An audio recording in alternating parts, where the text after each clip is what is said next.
So what's the solution? So how do we get there? Well, here's the thing. We got to recognize that wealth is intergenerationally created. Most people who get rich don't get rich in a lifetime. Oprah, that's once in a while. Bill Gates, that's once in a while. Most people are intergenerational wealth. That means what? That if black people want to catch up, we have to start saving wealth and passing it to the next generation. Our biggest problem ain't that we're splurging. Is that every time we splurge, we're stealing from our descendants. You're giving them no inheritance to get started with. But the white child, they're starting out $100,000 plus, $1 million plus. And I think we have to become more strategic in the way that we do our health plans as well as our life insurance plans. Because what I'm learning with a lot of these white folk, a lot of them are getting their first, what you want to call a shock of wealth through the life insurance policy of their parents. We talk about that too. Yeah, so life insurance policy. Yeah. So there's so many different strategies towards wealth that we're not even thinking about because black people, our selfishness, it's also based on our, what you want to call it, emergency consciousness, survival instinct. We're only worrying about our life. We do not think about those who come after us. Now, you got to realize now, when we got out of slavery, white folks been already building wealth for a couple centuries. Right. We started behind the 8 ball. Okay? So you got to play catch up. How do you catch up with somebody who's 100 yards in front of you? You have to run faster than they are. That means we have to sacrifice our spending habits more than everyone else in order to catch up.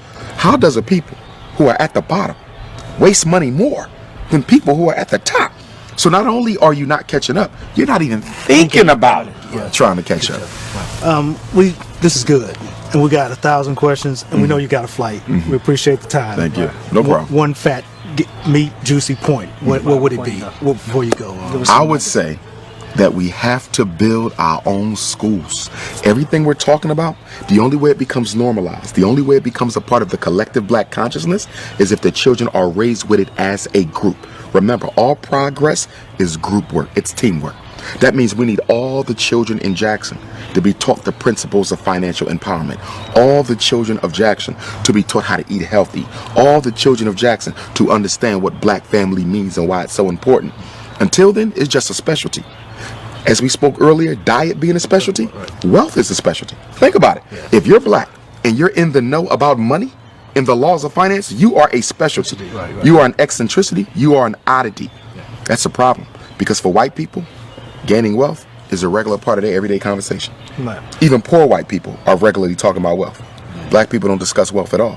We have to move it from the marginalized status it has and make it a mainstream topic of conversation. Is there an answer? I know you can't just drop a 2-second answer. No. Here's what I would say with the unity. Again, unity has to be incorporated into the collective consciousness, which means children have to be socialized to unite with one another. Remember, our kids are socialized to disunite. As a principal, right? I've had first graders, 6 and 7, talking about how black your skin is, how cheap your clothes is, how nappy your hair. You're 6.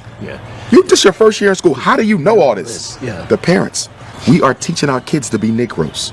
So the only way you're going to undo that is to teach them to be Africans, which is why I want my school to be residential.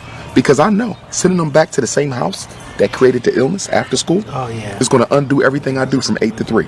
You got the kids for 16 hours. I got them for 8. I can't win. Because the brain is the creature of repetition. Whoever gets to this the most will rule it. What did Adolf Hitler say? Come up with a lie, keep on telling the lie, be consistent with it. It ain't got to be the truth. But the brain cannot resist the temptation to believe something that is regularly presented before it. Repetition wins. We give our kids the white folks for the first 18 years of their life, then we want to remake them into Africans for the rest of their life. That's ridiculous. The formidable years of conditioning is birth to 12. The formidable years of conditioning is birth to 12. We give that to white people. And then when they turn 21, they already have habituated. They already have a personality. They already got hard habits. And now we want to re-Africanize them. Who does that? What people have ever gotten free, giving the best years of their children to their oppressor, the manipulators?